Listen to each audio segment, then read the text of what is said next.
Ice Hockey Australia has scrapped holding World Championship matches in Melbourne amid fears Israel's presence would make it too dangerous for players and fans.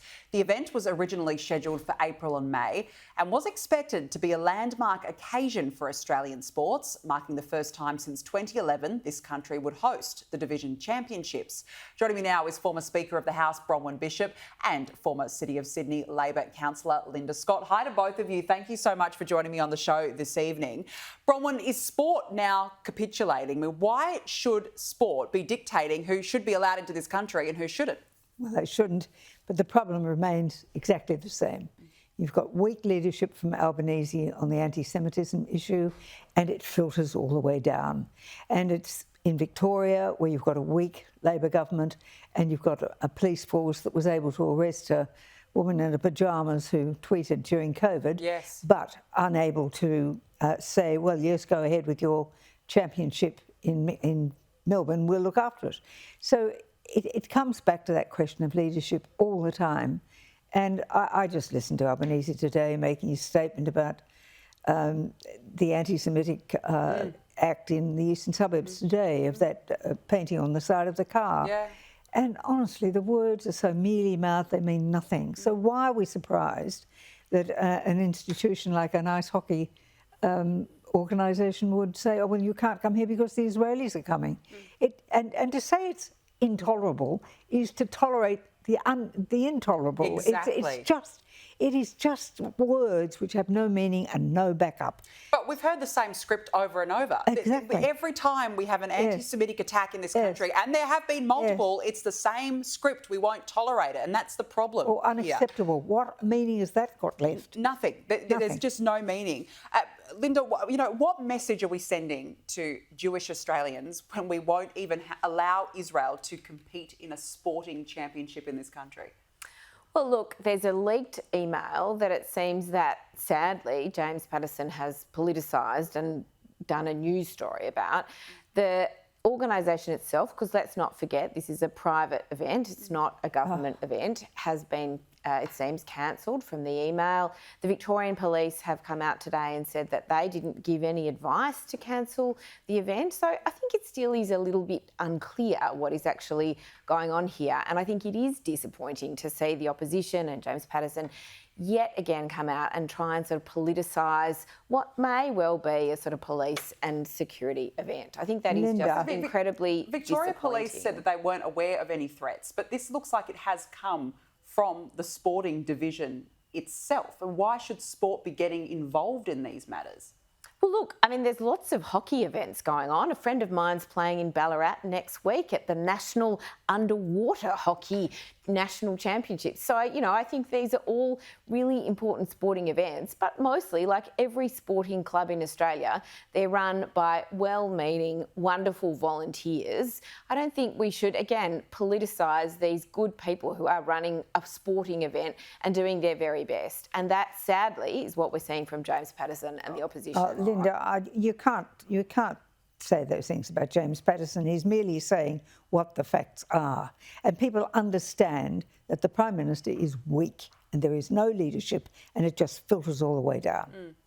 Yeah, absolutely. Look, let's move on, because Perth councils are polling ratepayers on whether or not Australia Day celebrations should be held on January 26. Cottesloe and Subiaco councils, which both currently host citizenship ceremonies on the original date, are the latest to announce the issue will go to a vote, with the polls set to go out later this year. Bronwyn, here we go again. Why? Yeah, well, there were a couple of other mayors who are talking about this polling business. One of them was a Mayor Carter, and he simply says, this is Australia Day, we're getting on with it. That's leadership. Another one is Mayor, I think you pronounce it Buegi. She says, oh, I've got to get guidance from the federal government to tell me, because we don't know whether we should have a citizenship. That is not leadership. No. So resign, get a mayor in who knows what they're doing. The bottom line is there are two very good reasons for celebrating on the 26th. The first is the arrival of the First Fleet. The second is that on the 26th of January, it became law that all people who resided in Australia, hitherto were British subjects, became Australian citizens. everybody born in Australia became an Australian citizen on the 26th of January, 1949. And it was Cocky Corwell who brought in the legislation. So, you know, there's good precedent for this Prime Minister to take it up and be strong about it, not say 3 days leeway. Maybe you'd like to have it that day, but you don't have it's to. Ridiculous. I mean, it's pathetic. Come out and be honest, just show some leadership. You're a former councillor yourself, Linda. Where do you sit on this? Do you support councils going out there polling people on it? Look, there's 537 councils across Australia, and it's their job to represent their communities, and they're all very different. That's the job and the wonderful thing about local government. Excuse me, I served as the national president of local government, sorry. No, that's all right. Under Prime Minister Scott Morrison and under Prime Minister Anthony Albanese. And in all that time, the Australian federal government, under Prime Minister Morrison as well, held their Australia Day ceremonies the night before. They held it at night because it was cool, and they held it the night before the public holiday. So councils do all sorts of things that are different across Australia, and I think that that is suitable. Many of them can't afford paying people on a public holiday. That is very expensive. In the city of Sydney, when I was a councillor for 12 years, we held citizenship ceremonies in the morning, and then in the afternoon we held the Yabin Festival, a great cultural celebration of Indigenous culture in the inner city of Sydney. Councils do things differently. That's their job.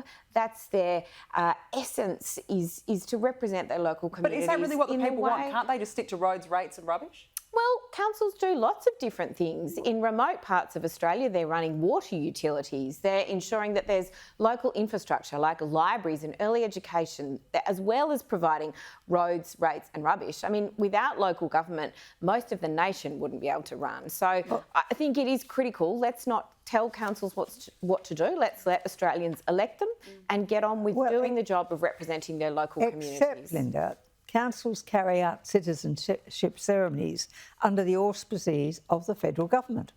The federal government says to councils, we give you the authority to carry them out and to make these people, turn them into citizens. And I can't tell you how many I've been to, and the most joyous ones are in the heat of the morning sun on the beach at Newport, when people still stop me in the supermarket and say how fantastic it was when you made me a citizen. But, Bron, when councils do citizenship ceremonies throughout the year, in the city of Sydney, yes, they do. we had one but almost every month. So this is not an issue about councils on Australia Day. But the best ones were always on Australia Day.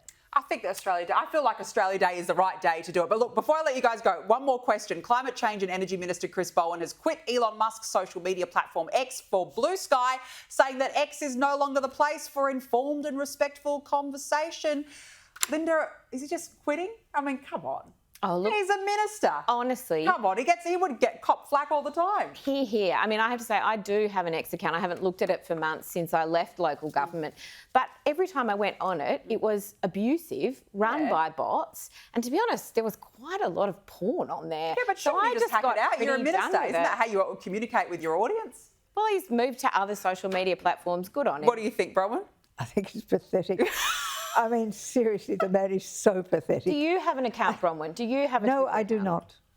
No, I do not. And I don't involve myself in social media. I do look at social media, but I don't participate in it.